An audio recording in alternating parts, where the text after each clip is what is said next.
तो जय श्री कृष्णा दोस्तों, चलिए आज शुरू करते हैं हम भगवत गीता के पहले अध्याय के साथ। दोस्तों, भगवत गीता का पहला अध्याय है कुरुक्षेत्र के युद्ध स्थल में सैन्य निरीक्षण। यह है भगवत गीता का पहला पाठ और हम भगवत गीता के इस अध्याय के बारे में सुनेंगे। तो दोस्तों, अब मैं ये जो सीरीज है मेरा, इसके अंदर मैं आप लोगों को भगवत गीता पढ़कर सुनाऊंगा, लेकिन इसमें श्लोक नहीं होंगे। इसमें सिर्फ और सिर्फ उसका अर्थ होगा और ये वन बाय वन जैसे आप कोई बुक रीड करते हो वैसे मैं बोलकर सुनाऊंगा, ताकि आप लोगों को यह सुनने में भी अच्छा लगेगा और समझ में भी आएगा। तो धृतराष्ट्र भगवत गीता के शुरू में बोल रहे हैं, हे संजय, धर्म भूमि कुरुक्षेत्र में एकत्रित हुए युद्ध की इच्छा रखने वाले मेरे और पांडु के पुत्रों ने क्या किया। फिर संजय बोलते हैं, उस समय राजा दुर्योधन ने व्यूह रचना युक्त पांडवों की सेना को देखा और द्रोणाचार्य के पास जाकर यह वचन कहा, हे आचार्य, आपके बुद्धिमान शिष्य द्रुपद पुत्र धृष्णद्युम्न द्वारा व्यूहाकार खड़ी की हुई पांडुपुत्रों की इस बड़ी भारी सेना को देखिए। इस सेना में बड़े बड़े धनुषों वाले तथा युद्ध में भीम और अर्जुन के समान सूरवीर सात्यकी और विराट तथा महारथी राजा द्रुपद, धृष्ट केतु और चेकितान तथा बलवान काशीराज पुरुजीत, कुंती भोज और मनुष्यों में श्रेष्ठ सैव्य पराक्रमी युधामन्यु तथा बलवान उत्तम औजा सुभद्रा पुत्र अभिमन्यु एवं द्रौपदी के पांचों पुत्र, ये सभी महारथी हैं।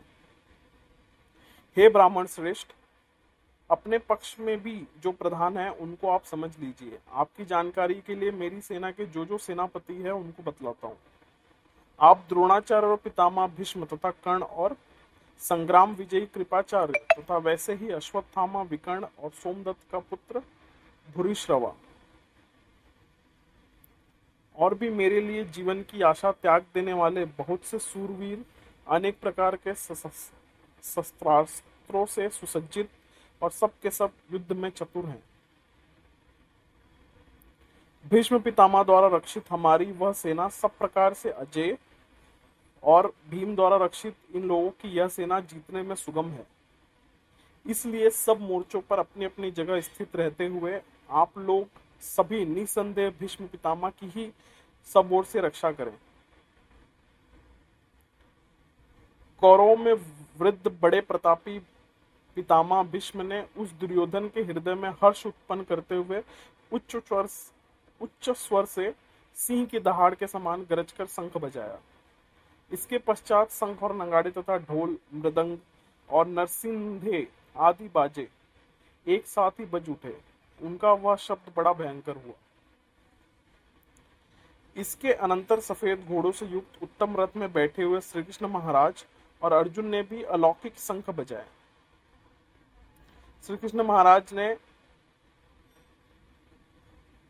पंचजन्य नामक, अर्जुन ने देवदत्त नामक और भयानक कर्म वाले भीमसेन ने पौंड्र नामक महाशंख बजाया।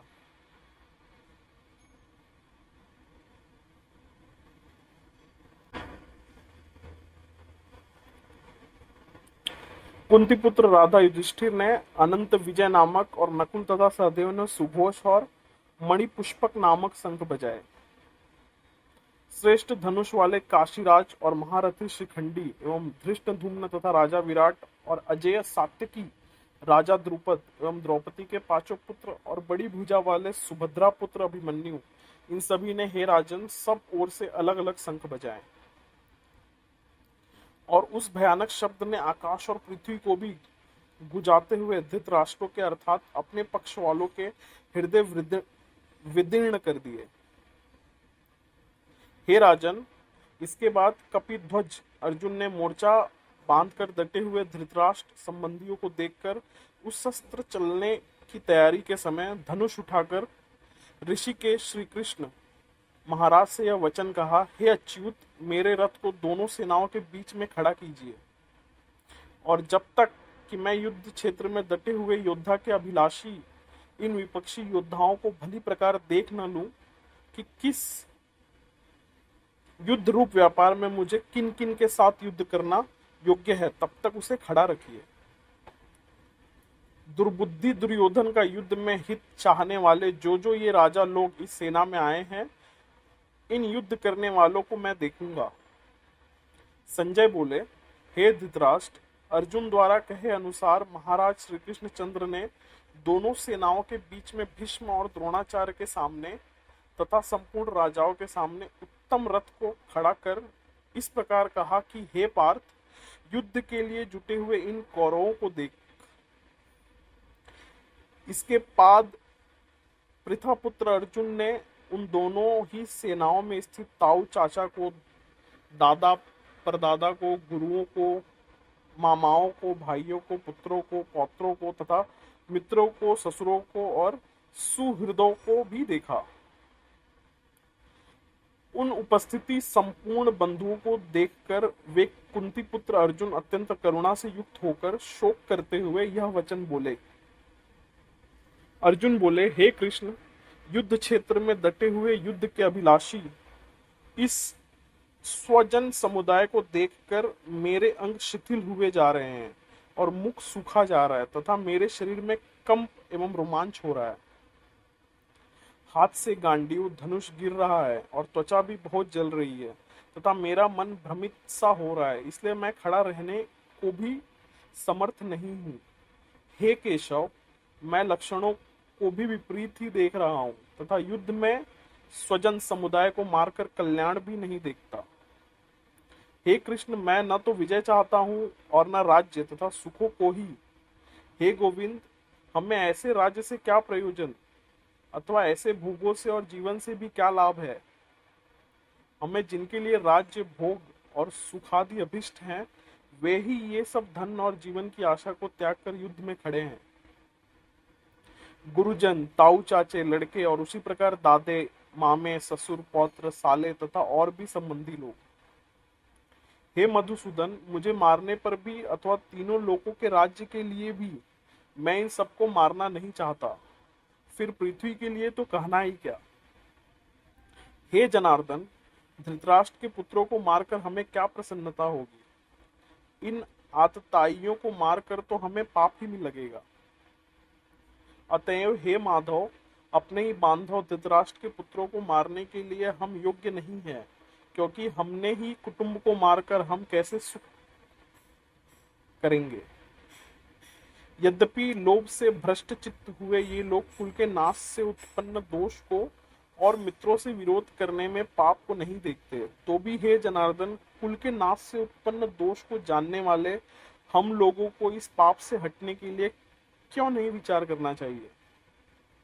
कुल के नाश से सनातन कुल धर्म नष्ट हो जाते हैं तथा धर्म का नाश हो जाने पर संपूर्ण कुल में पाप भी बहुत फैल जाता है। हे कृष्ण, पाप के अधिक बढ़ जाने से कुल की स्त्रियां अत्यंत दूषित हो जाती हैं और हे वैष्णव, स्त्रियों के दूषित हो जाने पर वर्ण संस्कार उत्पन्न होते हैं।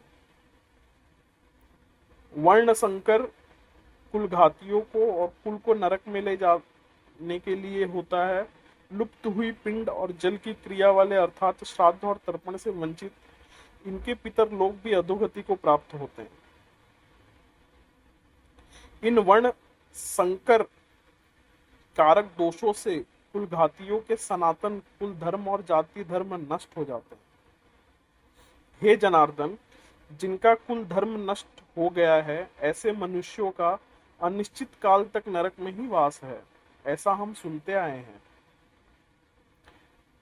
हाँ, शोक हम लोग बुद्धिमान होकर भी महान पाप करने को तैयार हो गए हैं, जो राज्य और सुख के लोभ से स्वजनों को मारने के लिए उद्धत हो गए हैं। यदि मुझ शस्त्र रहित एवं सामना न करने वाले को शस्त्र हाथ में लिए हुए धृतराष्ट्र के पुत्र रण में मार डाले तो वह मारना भी मेरे लिए अधिक कल्याणकारक होगा। संजय बोले, रणभूमि में शोक से उद्विग्न मन वाले अर्जुन इस प्रकार कहकर बाण सहित धनुषों को त्याग कर रथ के पिछले भाग में बैठ गए। तो दोस्तों, इस प्रकार हमने भगवत गीता का पहला अध्याय कंप्लीट कर लिया है। अगर दोस्तों आपको मेरा ये ऑडियो बुक पसंद आ रहा है तो कृपया इसे लाइक कीजिए, मेरे चैनल को सब्सक्राइब कीजिए और अपने एक दोस्त को जरूर शेयर कीजिए जिसे भगवत गीता की जरूरत है। जय श्री कृष्णा दोस्तों, आप लोगों का बहुत बहुत धन्यवाद।